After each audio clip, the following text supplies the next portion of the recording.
కానూరు ఎయిర్పోర్టుపై నిర్మాణంపై కేంద్ర పౌర విమానయాన శాఖ మంత్రి రామ్మోహన్ నాయుడు కీలక వ్యాఖ్యలు చేశారు. కేంద్రం అన్ని అనుమతులు ఇచ్చిందని, రాష్ట్ర ప్రభుత్వం భూసేకరణ త్వరగా జరపాలన్నారు ఆయన. భూసేకరణ పూర్తయితే 2.5 ఏళ్లలో ఎయిర్పోర్ట్ నిర్మాణం పూర్తి చేస్తామని రామ్మోహన్ నాయుడు అన్నారు. వరంగల్ ఎయిర్పోర్టుకి సంబంధించి కేంద్ర ప్రభుత్వం మినిస్ట్రీ ఆఫ్ సివిల్ ఏవియేషన్ తీసుకున్నటువంటి నిర్ణయాన్ని తెలంగాణ ప్రజలతో పంచుకోవడానికి నేను కూడా ప్రత్యేకంగా వచ్చాను.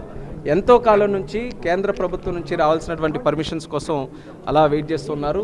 దానికి ఈరోజు శాశ్వతంగా ఒక పరిష్కారం ఇస్తూ క్లియరెన్సెస్, అప్రూవల్స్ అన్నీ కూడా కేటాయించాం. దీనికి 2 సమస్యలు ముందు నుంచి ఉండేవి. ల్యాండ్ ఎక్విజిషన్ తాలూకు సమస్య ఒకటి, అలాగే శంషాబాద్ ఎయిర్పోర్ట్ నుంచి క్లియరెన్స్ ఒకటి. మరి శంషాబాద్ క్లియరెన్స్ హైదరాబాద్ ఎయిర్పోర్ట్ వాళ్ళు ఇవ్వడం జరిగింది. అలాగే ల్యాండ్ ఎక్విజిషన్కి సంబంధించి రాష్ట్ర ప్రభుత్వం కూడా చాలా ప్రొయాక్టివ్గా 205 కోట్లు రిలీజ్ చేసి 280 ఏకర్స్ అడిషనల్గా ల్యాండ్ ఎక్విజిషన్ చేసి ఎయిర్పోర్ట్ అథారిటీకి ఇస్తామని కూడా నిర్ణయం కూడా చేయడం జరిగింది. దానికి ముఖ్యమంత్రి గారికి, రాష్ట్ర ప్రభుత్వానికి కూడా నా ధన్యవాదాలు తెలియజేసుకుంటున్నాను. అందరి తాలూకా సహకారంతో ఇది ముందుకు నడుస్తుంది.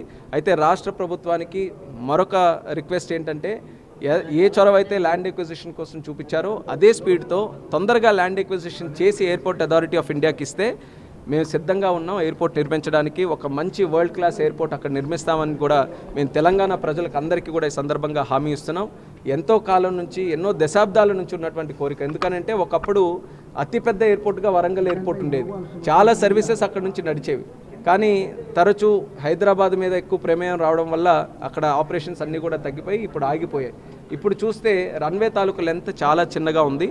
ల్యాండ్ ఎక్విజిషన్తో సపోర్ట్ చేస్తే మంచి ఎయిర్ బస్సులు కూడా దింపే రన్వే కూడా మనం నిర్మించుకోగలం. అదే మాస్టర్ ప్లాన్తో ముందుకెళ్తున్నాం.